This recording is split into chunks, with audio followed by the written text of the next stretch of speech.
Jazz Congo number one. Ça va, Yeah. ça va, ça va. Ça va bien, merci. Fidèles téléspectateurs et téléspectatrices des Jazz Congo TV, bonjour, bonsoir à vous partout où vous nous recevez. Sur Jazz Congo TV, en Europe, vous nous avez sur Epibox TV et ici à Kinshasa et partout dans le monde entier. Vous pouvez nous regarder sur la Web TV sur YouTube et vous pouvez également nous écouter sur la Web Radio sur les sites de jazzcongo.com. Actu 24, votre nouveau numéro spécial, un numéro spécial Nord-Ubangi avec Alexis Kamba, membre du bureau politique du Parti républicain chrétien du président Arthur CDA, membre du Front commun, un parti qui est membre du Front commun pour le Congo. Actu 24 spécial Nord-Ubangi avec Alexis Kamba. Nous évoquerons les questions d'actualité de la province du Nord-Ubangi et de son développement. 60 ans après l'indépendance, 23 ans après le départ du maréchal Mobutu Sese Seko Okuku Ngbendu et 5 ans après l'effectivité de la décentralisation dans le pays, la province d'origine du maréchal peine à décoller. Sorcellerie ou problème de leadership, conflit au sein de l'exécutif, de l'actuel exécutif provincial, entre un jeune gouverneur et un vice-gouverneur allié qui danse au son des « Je t'aime, moi non plus ». N'est-il pas temps que les divorces entre ces deux alliés interviennent, soient proclamés? Le vice-gouverneur est sous la menace d'une motion de défiance initiée par un député proche du gouverneur. Isa Tonzege, colloqué de son côté, est accusé, soupçonné de plusieurs actes de malversation, est soupçonné d'un comportement qui ne fait pas évoluer et avancer le fonctionnement de la province. Un imbroglio politique qui nous sera éclairé par un ténor de la politique originaire du Nord-Ubangi. Nous avons dit que nous recevons pour vous aujourd'hui M. Alexis Kamba, membre du bureau politique du Parti républicain chrétien de Arthur CDA. Bonjour M. Alexis Kamba. Bonjour monsieur le journaliste. Nous sommes heureux de vous recevoir sur ces plateaux des Actu 24, un numéro spécial Nord-Ubangi pour ceux qui sont nés dans cette province, partout dans le monde. Ils sont éparpillés, nous le savons. Vous êtes originaire de cette province, un des élites, un des intellectuels de cette province. Vous avez été dans la plus grande école secondaire de cette province, avec nous comme vos cadets, au collège présidentiel d'Igbadolité. Dites-nous comment va les Nord-Ubangi. Merci beaucoup pour l'entame de cette émission. Je voudrais avant toute chose remercier, honorer particulièrement la mémoire de feu maréchal Mobutu Sese Seko. C'est grâce à lui, non seulement que j'ai étudié au collège, mais pour ceux qui peuvent le savoir, c'est lui qui m'a payé les études jusqu'au niveau où je suis arrivé avant son décès. Et pour moi, le maréchal Mobutu demeure un monument de l'histoire de la politique congolaise, zaïroise, pour ceux qui sont nés à cette époque-là. Et je ne peux rien faire sans saluer la mémoire de Mobutu, paix à son âme. Revenant à votre question, la province va très mal. La province va très mal sur presque la quasi-totalité des secteurs de vie au Nord-Ubangi. C'est un peu les constats de tous les pays après ces 60 ans d'indépendance. Tous les secteurs du pays ne vont pas très bien. Nous avons suivi les discours de plusieurs ou les mots, les communiqués de presse de plusieurs leaders politiques, mais nous n'avons pas suivi un communiqué de presse du PAC par rapport à tout ce qui se passe dans les pays actuellement. Est-ce que votre parti politique avait un mot ou a dit un mot que nous n'avions pas été au courant par rapport au bilan de 60 ans d'indépendance de tous les pays en premier lieu et par rapport au Nord-Ubangi particulièrement? Bon, par rapport à notre parti, j'avoue que le parti est membre d'un regroupement AABC et c'est ce regroupement, le responsable de ce regroupement-là qui porte la voix du parti et des autres partis membres du regroupement au niveau du FCC et au niveau de la nation. Et quand il y a un mot d'ordre qu'il faut suivre, c'est de là que nous devons suivre. Et pour autant que nous nous retrouvons comme membres dans le FCC, je crois que le message du FCC a été incarné par celui qui pilote le pays actuellement au sein de la coalition. J'ai dit le président de la République qui a adressé un mot à la nation à l'occasion de ses 60 ans d'anniversaire du pays. Actu 24, votre émission spéciale numéro Nord-Ubangi. Nous allons bientôt maintenant poser des questions par rapport à la province du Nord-Ubangi. Nous évoquerons d'abord la question d'actualité, les gouverneurs et les vice-gouverneurs. Les gouverneurs Isa Tonzege Koloke et son vice-gouverneur Oscar Oshobale sont actuellement ici à Kinshasa. Pouvez-vous savoir pour quel motif ces deux personnalités, ces têtes d'affiche de la province se retrouvent ici alors qu'ils devraient normalement se retrouver en province en train de gérer la crise du coronavirus pendant cet état d'urgence? Le gouverneur est venu il y a plus d'un mois, depuis le mois de mai, si je ne me trompe pas. Et le vice-gouverneur venait d'arriver, je crois, il y a bien une semaine passée. Oui, nous sommes au courant de leur présence ici à Kinshasa. Mais selon les informations en notre possession, ils seraient invités par le vice-premier ministre, ministre de l'Intérieur, pour des consultations. Et bien entendu, c'est leur supérieur hiérarchique par rapport au fonctionnement de la politique, de la gestion de la chose publique. Et à tout moment, ils peuvent venir ici pour des consultations si besoin il y a. Monsieur Alexis Kamba, avant que le gouverneur ne quitte, le vice-gouverneur, pardon, ne quitte la ville de Gbadolité, il y a eu, parlons de l'actualité la plus récente, il y a eu une motion qui a été déposée à l'Assemblée provinciale pour son éviction par un député, Jean Yaya. Quels sont réellement les griefs qui sont reprochés au vice-gouverneur? Bon, monsieur le journaliste, parlant de cette motion, moi personnellement, permettez, c'est pas décent, mais je me le permets quand même de dire, personnellement, j'ai été ahuri par cette motion-là qui m'a fait rire toute la nuit. Et à chaque fois que j'y pensais, je ne faisais que rire.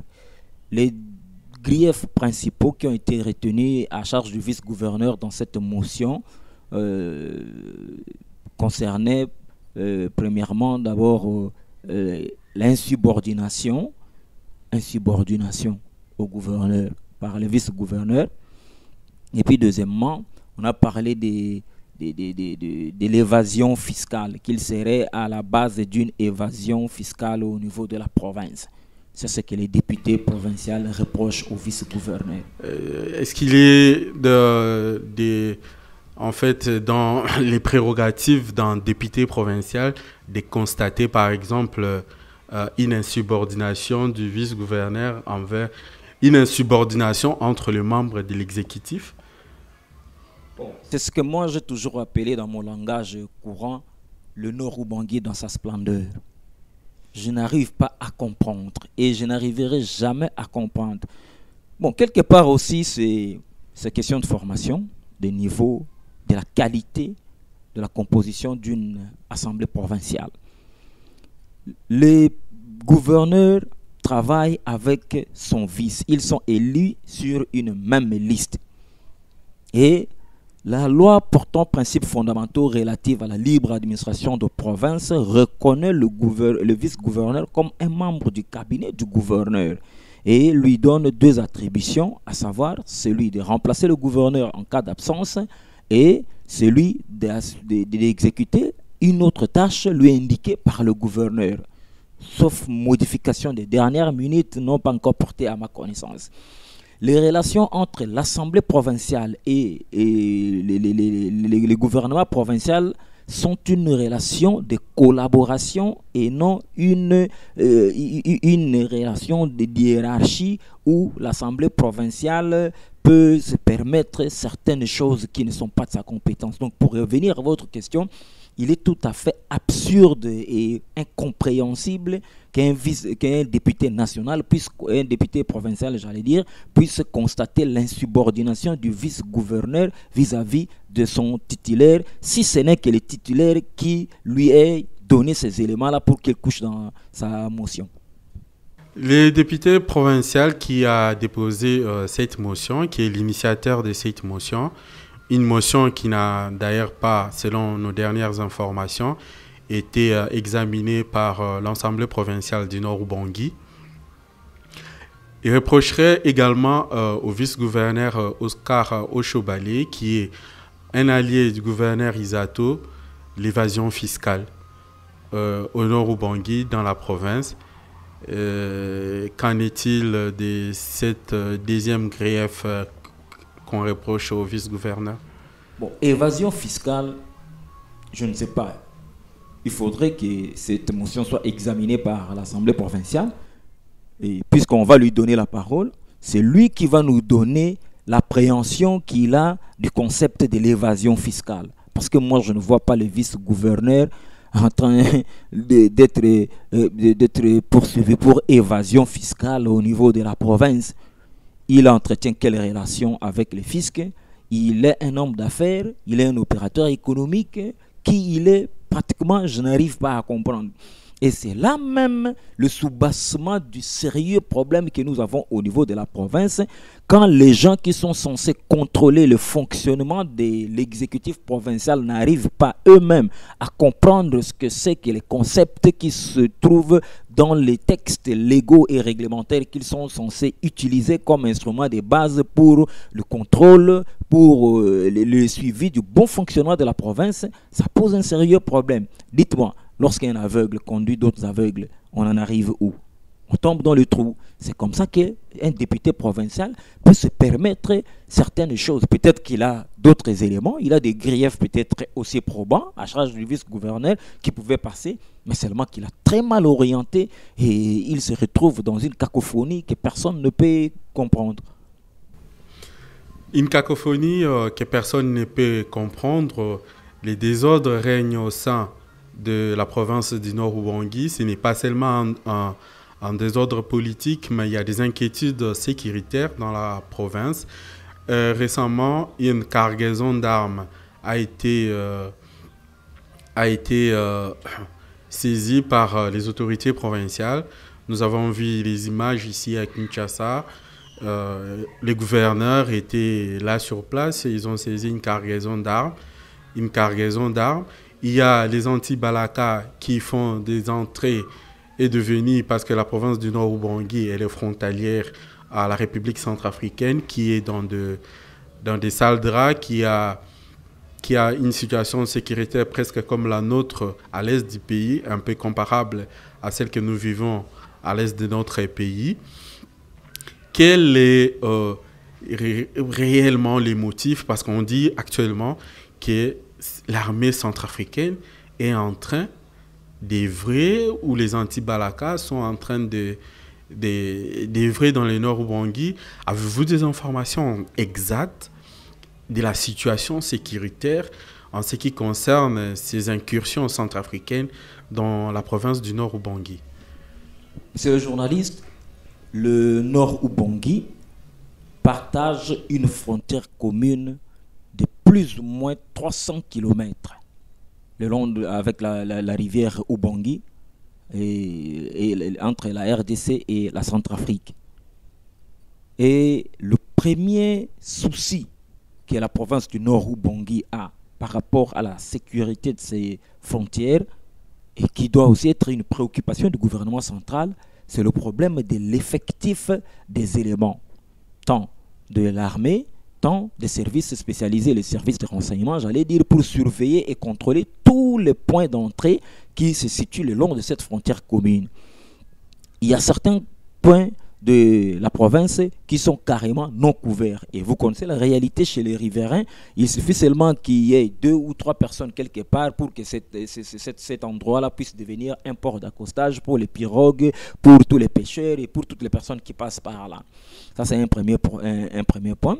L'effectif même, l'équipement, la logistique à la disposition des éléments de la force navale qui ont été déployés là et de la police de frontières qui sont déployés à Badolité, dans le nord ou Bangui, pose un sérieux problème. Ils n'ont pas de hors-bord, ils n'ont rien, mais alors rien du tout. Et les quelques bureaux de fortune qui se trouvent le long de la frontière sont régulièrement rasés pendant la période pluvieuse avec de fortes inondations. La dernière en date, c'est celle qui a eu lieu au mois l'année dernière, qui a causé beaucoup de sinistrés et dont on a parlé sur le plan national et international, et ce qui a même été à la base. C'est une question que nous allons également évoquer dans cette émission. Alors, c'est déjà un sérieux problème. Donc, par rapport à ces éléments-là, à ces préoccupations, je vous assure qu'il n'est pas étonnant qu'il y ait des éléments soit de l'armée régulière centrafricaine en traque des anti-Balaka, ou les rebelles, les coupeurs de route puissent traverser de notre côté. D'autant plus que jusque-là, la province du Nord Ubangi n'arrive pas à être dissuasif par rapport à ces éléments-là incontrôlés qui font des incursions sur le territoire national. La situation sécuritaire, elle n'est pas bonne. Dernièrement, nous avons eu des informations qui ont été publiées par la presse, les médias en ligne, politique RDC notamment, que le gouverneur, dans les paquets reçus pour la riposte contre le Covid-19, un paquet de $150,000 avait pris une partie de cet argent pour affecter cet argent qui était affecté à la division provinciale de la santé, pour affecter du côté du comité de sécurité, en évoquant cette question. Est-ce que la solution au problème de l'insécurité dans la province du Nord Ubangi, qui peut devenir un problème très sérieux, parce que disons que la province a toujours été une province très calme, nous dirons même la plus calme du pays, quelles sont les solutions adéquates actuellement pour qu'on en revienne à la sécurité, à la paix, comme ça a toujours été dans cette province? Bon, moi personnellement, j'ai suivi cet élément-là du gouverneur. Je l'ai suivi sur les médias en ligne, comme tous les autres compatriotes et originaires du Nord Ubangi. J'ai été d'abord très surpris par la gravité de certaines affirmations que l'autorité provinciale a eu à faire. Lorsque l'argent est à renvoyer pour la gestion de la riposte de Covid, et que cet argent-là, une partie de cet argent a été mise de côté pour la sécurité, entre guillemets, moi je me dis que le gouverneur ne serait-il pas là en train d'avouer et de consommer une éventualité de détournement? Parce que les détournements, ce n'est pas seulement prendre l'argent, mettre dans sa poche, aller en jouir. Non, c'est le fait tout simplement de désorienter l'itinéraire privilégié de cet argent-là. L'argent a été envoyé pour la riposte de Covid. Et si on l'utilise pour la sécurité, moi ça m'étonne. J'espère que ces propos-là n'émanent pas du gouverneur, parce que je ne vois pas le gouverneur en train d'avouer un détournement sur des médias publiquement. Et de deux, aujourd'hui dans la décentralisation, l'armée, la sécurité nationale reste l'un des secteurs qui n'ont pas été décentralisés. Donc la priorité du gouvernement central? Oui. Ça, c'est exclusivement domaine du gouvernement central. Donc, s'il y a une possibilité ou s'il y a des indices graves d'occupation d'une partie de l'étendue du territoire national, le gouverneur qui est président du comité provincial de sécurité, avec son comité dans lequel vous trouvez le commandant de FARDC, le commandant provincial de la police, le directeur provincial de l'ANR, de la DGM et les autres services spécialisés, ne peuvent que faire un rapport motivé. Ils envoient au niveau du ministère de l'Intérieur. Le ministre de l'Intérieur pose la question dans un conseil du gouvernement, et c'est le conseil du gouvernement qui va décider d'affecter des moyens nécessaires à la disposition de FARDC pour que le FARDC puisse mener une action dans le sens de la récupération de la partie du territoire national occupé. Bon, si le gouverneur dit qu'il a mis à côté, peut-être qu'il a reçu des instructions de Kinshasa pour le faire, parce que le gouverneur ne peut pas engager des combats ne peut pas donner l'ordre au commandant de FARDC d'engager une opération, un assaut, une attaque contre les envahisseurs, même s'ils viennent jusqu'à Badolite. Le gouverneur n'a pas la compétence d'ordonner la guerre. Non. Les frontières de nos pays sont toujours poreuses, que ce soit un peu partout. Dernièrement, on évoquait la présence des SIG sur le nord voisin qui est contre la République démocratique du Congo. On évoque la présence de plusieurs troupes étrangères de nos voisins dans nos sols, sur nos sols, et éventuellement dans les nord Ubangi à cause des frontières poreuses. Les armées ne sont pas bien équipées, comme vous l'avez dit, avec les forces marines dans la province du Nord Ubangi, le long de la rivière Ubangi, qui fait frontière avec la République sœur centrafricaine. Monsieur Alexis Kamba, vous êtes membre d'un bureau politique, les partis républicains chrétiens. Quel a été les plaidoyers pour votre parti? Parce que vous êtes aussi représenté dans l'Assemblée provinciale. La question a-t-elle été débattue dans l'Assemblée provinciale ou évoquée? Bon, je suis heureux de vous dire et de dire à nos téléspectateurs que le Parti républicain chrétien n'est pas un petit parti politique au nord Ubangi. Je crois que c'est le plus grand parti politique du nord Ubangi sur le plan poids politique, qui se retrouve avec 2 députés nationaux, parc, en l'occurrence l'honorable Arthur Sédé Angamouzabusu, le président du parti, que je salue en passant, et l'honorable Justin Dédé Kodoro, comme députés nationaux, et comme députés provinciaux, nous avons l'honorable Michel Sénémon Azabusu et l'honorable Jean Koundadonou, qui siègent au niveau de l'Assemblée provinciale. Il y a une certaine réalité qui a élu domicile au niveau de l'Assemblée provinciale du Nord Ubangi, qui fait que les gens qui réfléchissent autrement ou qui ont un son de cloche autre que celui suivi par la majorité sont pris pour des antisociaux, sont pris pour des marginaux, alors qu'en réalité, la qualité de la composition de ce gouvernement, de cette assemblée provinciale, pose un sérieux problème par rapport à la compréhension de certains principes du fonctionnement même de cette première institution de la province. Nous avons toujours posé ce problème. L'honorable Michel a déjà entamé certaines démarches par rapport à cette situation-là.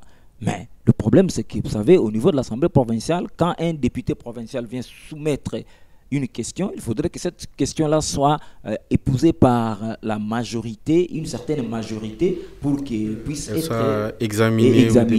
Et quand, malheureusement, vous êtes toujours pointé du doigt comme des marginaux, vous voyez un peu la suite.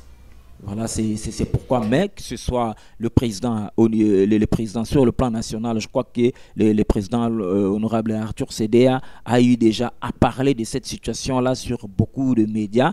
Je m'excuse de citer votre consoeur Top Congo. L'honorable Arthur a déjà dénoncé cette situation-là de l'insécurité au niveau de la province du Nord Ubangi, avec la présence des réfugiés qui sont en mouvement permanent entre la Centrafrique et la République démocratique du Congo. Ils traversent le chef-lieu de la province à pied comme des gens qui vont au champ et ils vont retirer les vivres et après ils rentrent et ils font ce mouvement-là. Et parfois même, je me demande s'ils sont vraiment contrôlés parce que ce mouvement continue jusque tard dans la nuit. On ne sait pas qui est qui. Et ces mouvements continuent malgré l'état d'urgence sanitaire qui a été décrété. Est-ce qu'il n'y a pas vraiment une autorité provinciale pour imposer, pour faire respecter l'autorité de l'État dans cette province du Nord Ubangi, que les frontières restent fermées, comme ça a été décrété depuis fin mars par le président de la République, Félix-Antoine Tshisekedi? qui a décrété l'état d'urgence suite au Covid-19. Et pourquoi nos frontières, par exemple celles du Nord-Ubangi, sont restées ouvertes, les gens traversent, et qu'est-ce qui se passe? C'est quand même l'eau. On comprendrait si c'était des frontières terrestres, mais là, c'est quand même une frontière maritime, et, un peu plus facile à contrôler par les autorités provinciales. Bon, monsieur le journaliste, je venais d'évoquer une difficulté qui traverse la province, celle notamment relative à l'effectif suffisant des éléments censés assurer la sécurité de nos frontières dans cette partie-là du pays. Moi, je me dis tout simplement, Dieu merci, Dieu est avec nous parce que Dieu sait que le Nord-Ubangi est une province qui prie Dieu. Le Nord-Ubangi est une province qui n'a pas de problème. Sa population n'a pas de problème avec qui que ce soit. C'est pourquoi nous avons encore la sécurité de ces côtés-là. Imaginez, nous avons les populations le long de cette rivière-là, de deux côtés, sont parfois des populations sœurs. Je me rappelle à un certain moment, quand j'étais de passage dans le ministère du provincial de l'Intérieur, il y a eu un conflit entre deux groupements situés le long des parts et d'autres de la rivière Ubangi. Et le chef de groupement de notre côté ici de la RCA est le frère aîné, de la RDC est le frère aîné, le chef de groupement. De l'autre côté de la Centrafrique est le frère cadet. Et un problème familial a fait en sorte de sorte que les membres les populations du groupement du côté de la RDC ont voulu se faire justice, et puis ceux de l'autre côté ont confisqué trois personnes, une femme et un homme qu'ils ont ramené mettre en prison là-bas, et on a dû négocier par utiliser et recourir à l'autorité coutumière, notamment l'ANATC qui pilote Sa Majesté l'honorable Fifi Osambia. On a dû recourir à elle avec l'ANATC pour toucher les autres chefs de groupement et faire un arrangement à l'amiable. Alors, ce sont d'abord des populations frères et sœurs qui parlent un même langage, qui ont un même dialecte, ils ont le même us et coutumes. C'est très difficile de les identifier sur la rivière. Parce que quand vous arrivez par exemple les Sango, celui-ci parle les Sango, celui-là parle les Sango, ils ont des pirogues qui ne sont pas immatriculées, c'est très difficile de les identifier. Donc à ce niveau-là, il faut vraiment une politique assez raffinée de la part du gouvernement provincial, une politique intérieure assez raffinée pour asseoir l'autorité de l'État. Et jusqu'aujourd'hui, puisque ça continue de poser problème, et ça nous l'avons toujours décrié, et nous le décrierons toujours, que la restauration de l'autorité de l'État est un problème sérieux au niveau de la province du Nord-Ubangi. Je vais vous donner un exemple. Une population s'élève à 25 km de Badolité. Les gens se lèvent un matin, ils disent non, cette dame ici est sorcière. On la prend et au vu au-dessus de tout le monde, en présence du chef de localité, on met feu sur la femme. La femme brûle jusqu'à mourir calcinée. On envoie les policiers disent non, nous ne pouvons pas y arriver. Et on dit bon, comme ça on va essayer d'intervenir l'armée. Les gens disent non, ces gens-là, ils ont les fétiches des anti-balaka, ils sont immunisés contre les armes à feu, même si vous tirez sur eux, ils ne seront pas atteints par les balles. Et vous voyez maintenant, dans ces circonstances-là, qui peut procéder à des arrestations, même pour des problèmes civils? Qui peut y aller? Ça pose un sérieux problème. Et maintenant, c'est la population qui est en train de narguer l'autorité de l'État régulièrement. Vous avez encore suivi dernièrement, ici la semaine passée, avec les conflits entre les territoires de Moba-Imbongo et les territoires de Businga à hauteur de Maniko. Ça a posé un sérieux problème. L'équipe de l'exécutif provincial qui est arrivée là a été presque chassée. Donc vous comprenez que l'autorité de l'État traîne encore à se faire sentir dans cette partie de la province. L'autorité de l'État tarde à se faire sentir, à se faire respecter au niveau de la province. Actu 24, aujourd'hui, vous suivez les numéros spéciaux Nord-Ubangi. Nous parlons de l'actualité, nous décryptons l'actualité de la province du Nord-Ubangi, la province d'origine du maréchal Mobutu Sese Seko Kukumbendu, d'heureuse mémoire. 5 ans après la décentralisation, la province peine à décoller. La République démocratique du Congo, dans sa constitution, avait choisi la décentralisation comme mode de gouvernance. Des comme l'un de ces modes de gouvernance.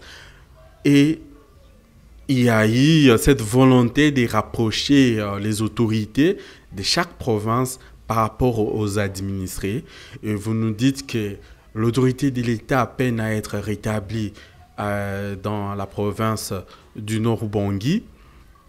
Dites-nous, il y a eu des initiatives provinciales jusque-là pour les décollages de la province, l'économie de la province. On en est où avec cette province tout le monde dit une province pauvre. Oui, les gens ont raison de dire que la province du Nord-Ubangi est pauvre parce qu'actuellement, là, si on fait le calcul de PIB au Nord-Ubangi, si on essaie de calculer les indices de pauvreté au Nord-Ubangi, il est très élevé. J'ai suivi un élément qui a été balancé par le professeur Jean-Paul Ngolwa, le recteur de l'université de Gbadolite. Et vous allez vous rendre compte que la province du Nord-Ubangi a l'indice économique le plus faible de la province. C'est tout à fait normal. Du pays Oui, du pays. Par rapport à toutes les autres provinces, le Nord-Ubangi est derrière tout le monde.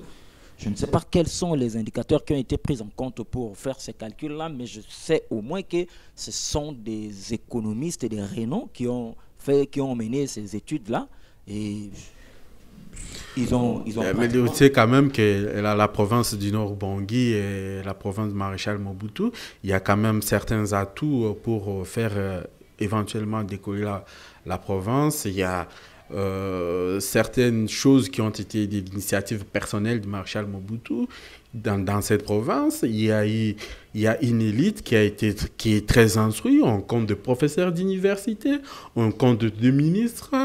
Dans des gouvernements passés, que ce soit du temps de Mobutu, que ce soit du temps de Kabila, de Joseph Kabila, la province du Nord-Ubangi a toujours compté des éminentes personnalités dans le pouvoir, dans les cercles du pouvoir.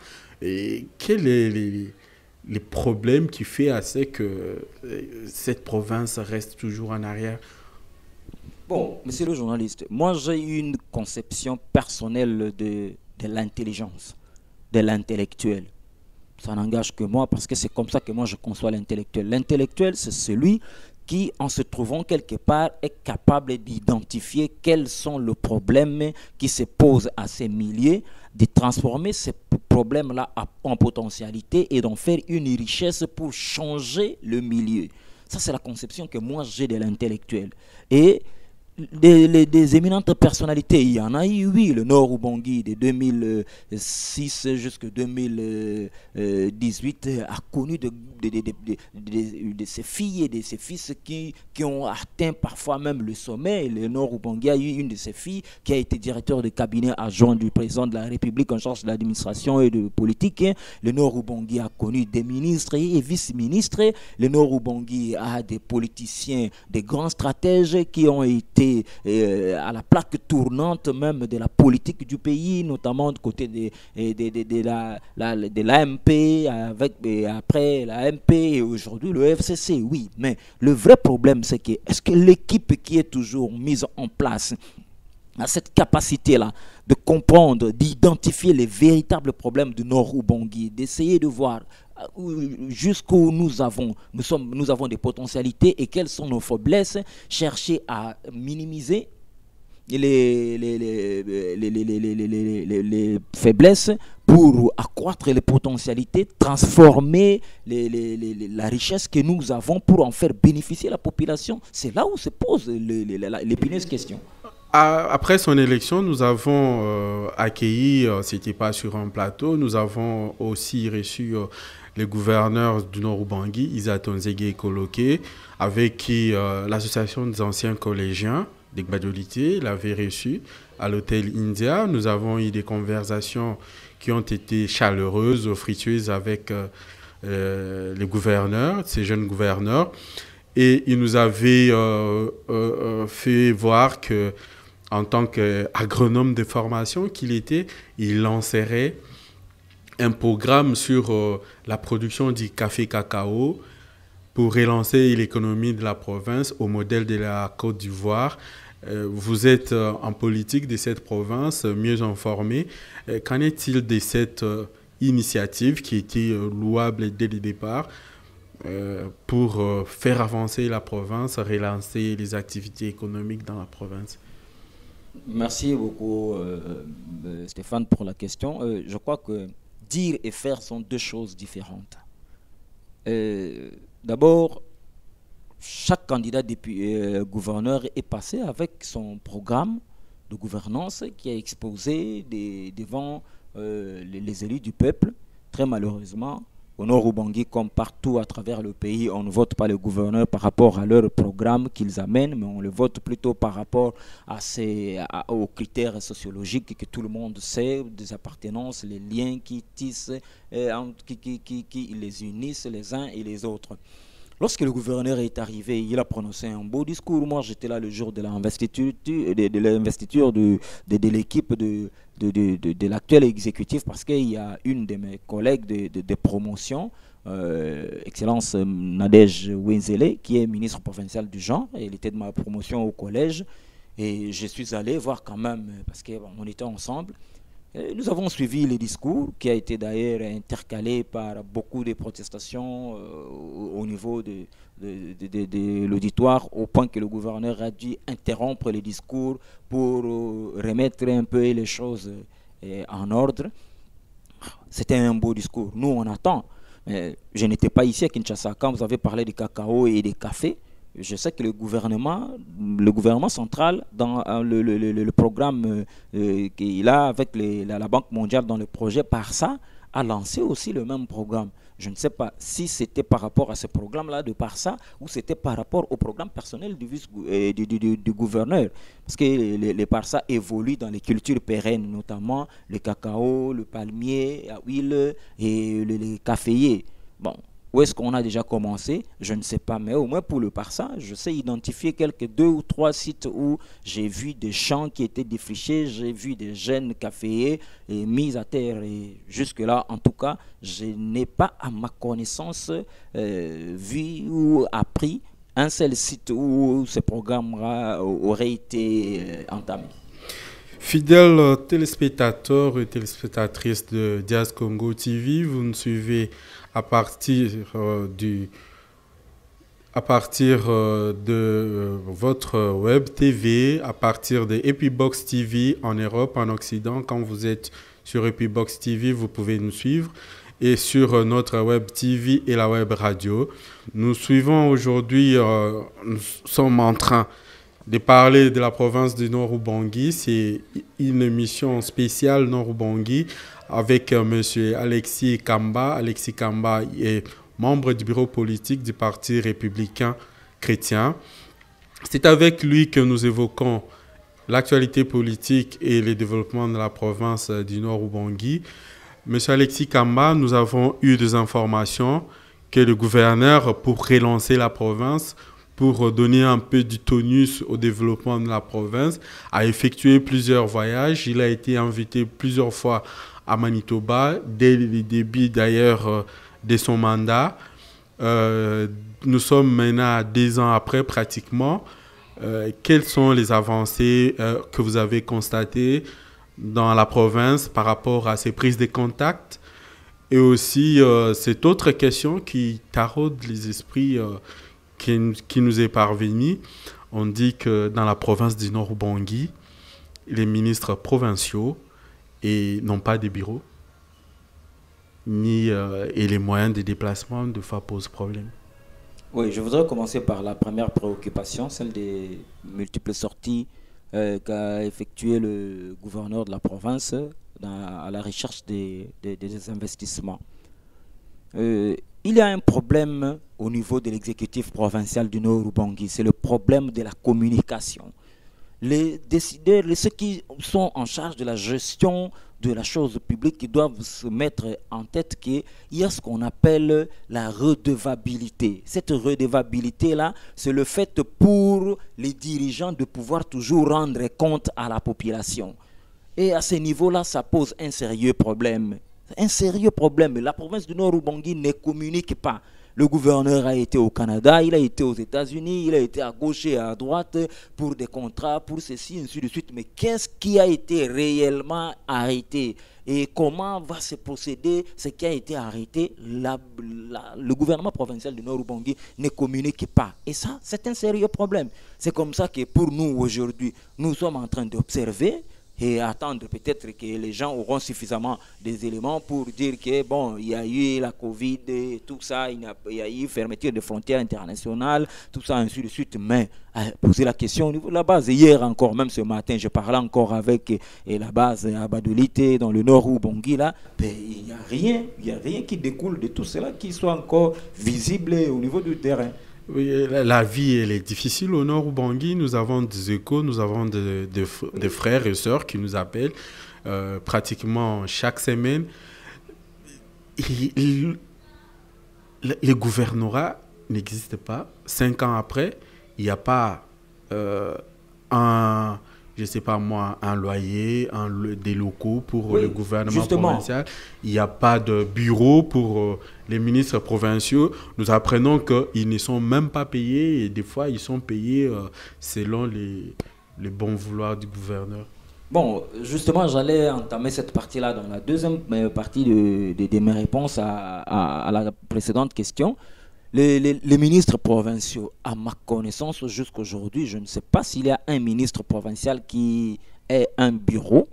Mais est-ce que c'est parce qu'avec Badolite, ou qui est la capitale de la province, n'a pas des locaux ou des immeubles, les ministres du gouvernement Guérengo, par exemple, au début, chacun avait un bureau et ils ont tous fini par être mis à la porte pour insolvabilité. Ils ne payaient pas le loyer, en commençant par le ministre précédent, le ministre de l'Intérieur et Sécurité, Décentralisation, Affaires coutumières, relations avec l'Assemblée provinciale, et qui fonctionnait dans le bâtiment de l'immeuble, dans les locaux de l'immeuble Bundu, qui a été vendu à un commerçant du sud d'Ubangi, M. Younes, qui est venu fermer les bureaux malignement.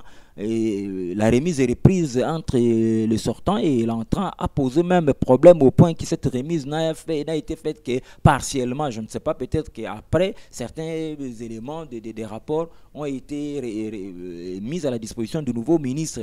Il y avait le ministère de la Santé a été déguerpi et plusieurs ministères. Il ne restait que le ministère des ITPR qui fonctionnait encore avec Excellence Maloba dans la concession de M. Yégué. Et bon, au début de cet exécutif ici, l'actuel, on a vu encore cette porte-là du bureau des ITPR ouvrir, mais les autres ministres, chacun travaillait sous sa paillote dans son salon avec tous les risques possibles. Vous êtes là en train de travailler, les enfants viennent appeler leur papa. Vous n'allez pas leur interdire parce qu'ils sont chez eux. Cette paillote-là, ce n'est pas les bureaux de l'État. Et la femme qui peut se mettre là à la porte de la chambre pour appeler son mari, il vient là.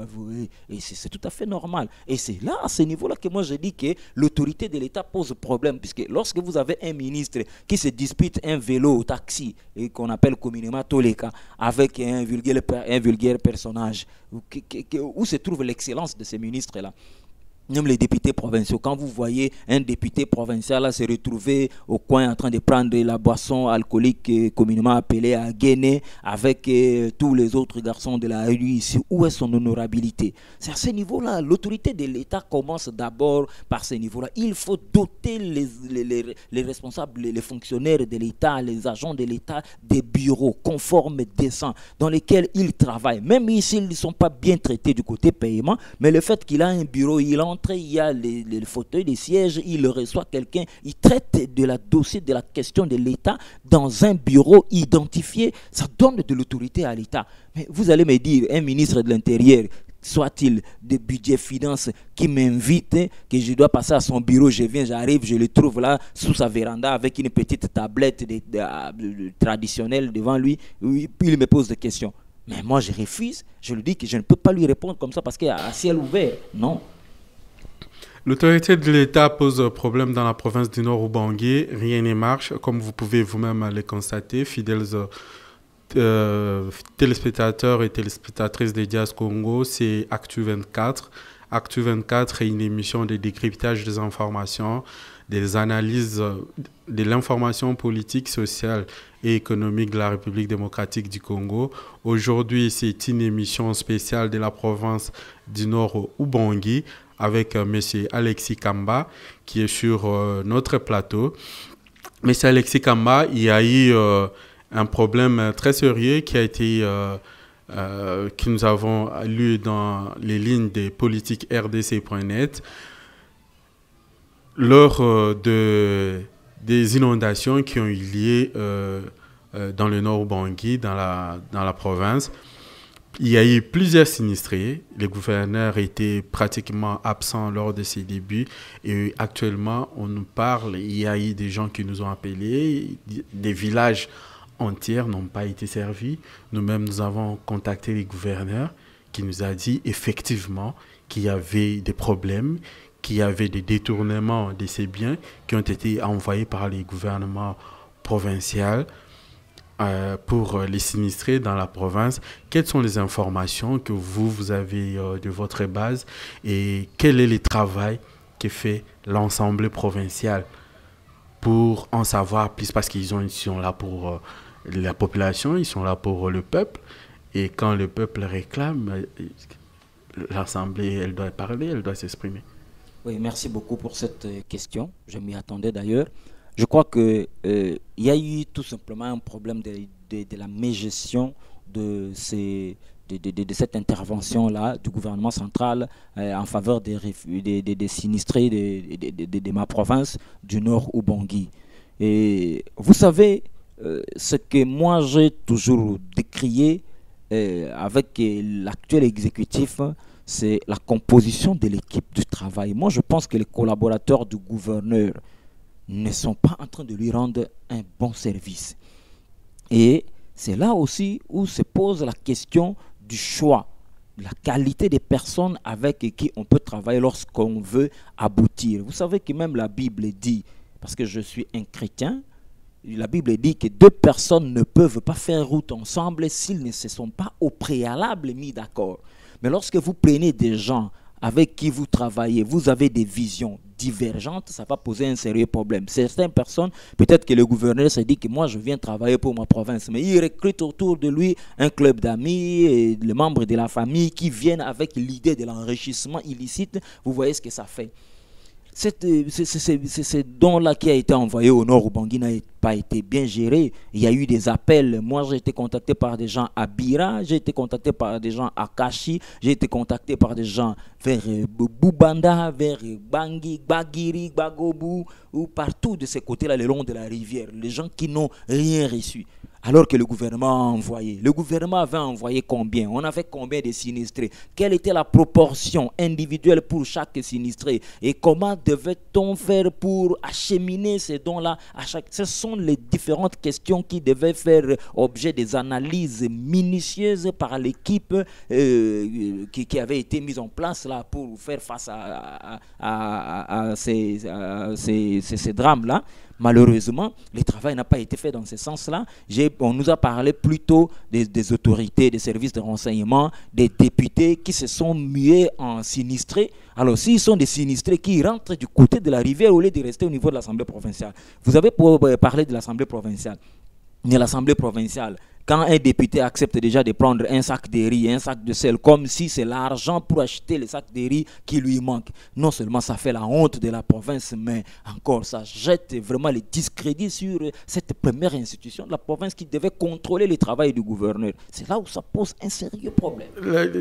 L'Assemblée provinciale, comme vous venez de le dire, comme on peut le constater également, reste un peu, comment pourrais-je dire, amorphe par rapport au fonctionnement de la province. Nous évoquions au début de cette émission les conflits qui gangrènent l'exécutif provincial, les gouverneurs et les vice-gouverneurs qui vivent à couteau tiré. Quelles sont les conséquences de cette situation dans le fonctionnement de la province, M. Alexis Kamba? Merci beaucoup, monsieur le journaliste, pour cette question. Je crois que la motion à charge du vice-gouverneur est un élément qui peut encore plonger la province dans un conflit inutile. Et je pense que ces députés provinciaux-là n'ont pas rendu service à la province. Cette situation-là entraîne deux conséquences, qui sont soit l'une, soit l'autre. La première conséquence, c'est quoi? C'est que le gouverneur peut entamer des pourparlers avec son vice et essayer d'être franc, de s'ouvrir à son vice et les deux s'entendent. Mais alors, lorsqu'ils vont s'entendre, le gouverneur sera obligé de geler ses rapports avec ses députés provinciaux-là. Et les députés provinciaux, lui aussi, va se sentir un peu frustré. Il risque de passer dans l'autre camp des adversaires du gouverneur au niveau de l'Assemblée provinciale. Et vous voyez déjà un gouverneur avec un bloc d'ennemis au niveau de l'Assemblée provinciale, sa chute est imminente. De deux, le vice-gouverneur peut refuser les négociations avec le gouverneur. La motion passe. Peut-être qu'on peut le faire tomber au niveau de la province avec les éléments que lui, il vient en recours au niveau de la Cour constitutionnelle. La Cour constitutionnelle les réhabilite et quand il rentre là, le gouverneur aura difficile à gérer un vice comme ça alors qu'il est obligé d'être dans son cabinet. Mais est-ce que, parce ils ont été des alliés, nous le savons bien, ils sont élus sur la même liste, ils font tous partie du Front commun pour le Congo, comme vous également. Les gouverneurs, ceux qui ont initié cette motion, les membres du PPRD comme les gouverneurs, ne sont-ils pas en train d'essayer sur l'arbre sur lequel ils sont assis? Mais c'est justement ce que j'étais en train de vous expliquer. Donc c'est un peu un jeu dangereux que les députés là a joué avec un Français encore plus proche de ce que moi je peux appeler les Franciens, il fallait subir beaucoup de transformations pour devenir Français. Donc vous voyez déjà les niveaux même de raisonnement de l'initiateur de cette motion là prouve que c'est quelque chose, un plat qui a été préparé comme ça et lui servi sur la table, il ne sait même pas quels sont les contours, il a accepté. C'est très dangereux, puisque si le vice-gouverneur est de mauvaise foi, il a été là aux côtés du gouverneur, il a vu tout et il connaît toutes les faiblesses de la gestion du gouverneur. Donc c'est très dangereux. C'est comme si vous prenez un couteau comme ça, vous donnez à votre épouse, qu'elle met sous l'oreiller et à chaque fois qu'elle est énervée, elle peut vous planter le couteau en pleine poitrine. Et aussi, il y a un autre élément, le vice-gouverneur, lui, il a été élu député national. Il peut aujourd'hui, si l'équipe Isato tombe, il peut regagner son siège au niveau de l'Assemblée provinciale. Mais le gouverneur, lui, il est qui? S'il tombe comme gouverneur, c'est fini. Il rentre dans la vie courante et il va encore tenter prochainement. Est-ce que ce sera possible qu'il soit élu? Seul Dieu sait. Seul Dieu sait, nous sommes pratiquement à la fin de cette émission. Actu 24 spécial province du Nord Ubangi avec M. Alexis Kamba. M. Alexis Kamba, nous allons quitter notre fauteuil pour vous laisser tout seul. Passer un message par rapport à la province, par rapport à ce qui se passe. Vous êtes libre pendant 3 minutes pour cette émission spéciale. Moi, je quitte le plateau et je reviens pour désannoncer l'émission. Voilà, mon message, je vais les subdiviser en 2 aspects. Et le premier aspect, je vais l'adresser à Monsieur le gouverneur de la province. Excellence, Monsieur le gouverneur, vous êtes fils du Nord Ubangi. Cette province-là, c'est votre province. C'est chez vous. Je crois qu'il est grand temps, après être resté là, à la tête de la province pendant plus d'1 année, il est grand temps que vous puissiez vous arrêter pour revoir encore derrière. Vous savez, Jésus-Christ dans la Bible a posé la question à ses disciples. La question de savoir qu'est-ce que les gens disent de lui. Les disciples ont répondu. Et après, il leur a dit, mais pour vous, que dites-vous que je suis? Ce sont des questions très importantes. Et c'est là même ce qu'on appelle en matière de gestion l'évaluation. À un certain moment, vous devez être à mesure de vous arrêter pour faire une évaluation.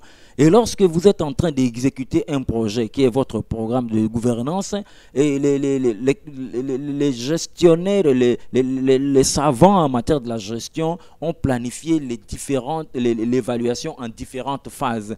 Il y a ce qu'on appelle l'évaluation mi-parcours, il y a ce qu'on appelle l'évaluation finale, il y a ce qu'on appelle l'évaluation une quotidienne ou une itinéraire. Et ce sont ces genres d'évaluations-là qui permettent à ce qu'on puisse garder les caps vers la finalité.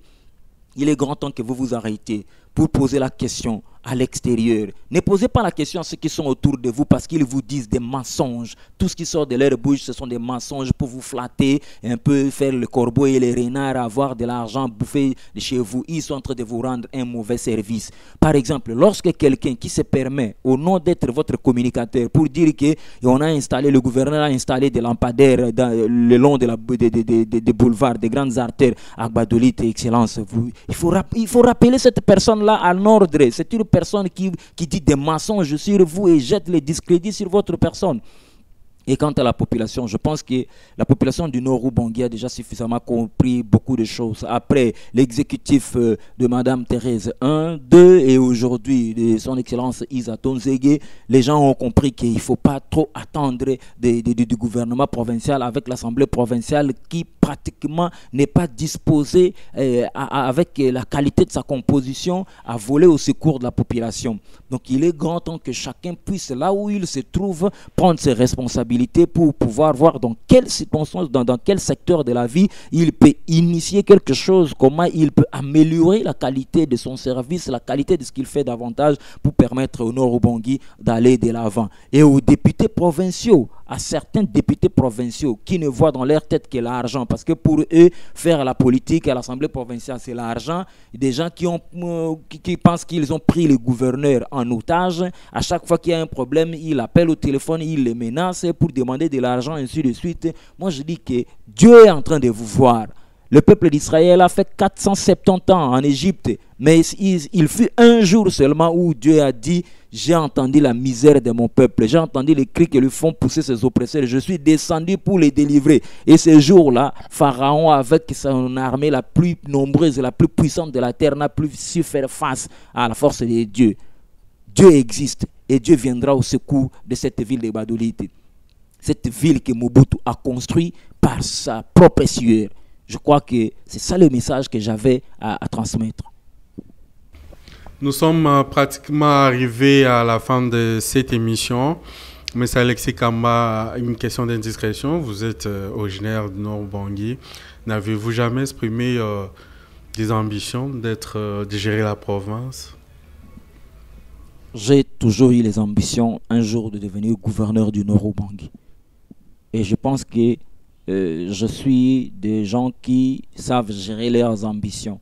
Lorsque je trouverai que les conditions sont réunies pour que je puisse m'exprimer, je vais m'y exprimer. Mais ça me vient souvent en tête l'idée de devenir gouverneur du Nord-Ubangi parce que c'est une province que je connais très bien comme ma poche. Je connais de Bosobolo, de Gbadolite jusqu'à Bosobolo, à la limite avec le sud d'Ubangi. Je connais de Bosobolo de Gbadolite jusqu'à Businga, à la limite avec la Mongala, Yakoma, à la limite avec le sud d'Ubangi et le Bazouele. Et je suis né dans le territoire de Yakoma, j'ai grandi à Bosobolo, j'ai étudié à Gbadolite, j'ai travaillé à Businga et à Mobile.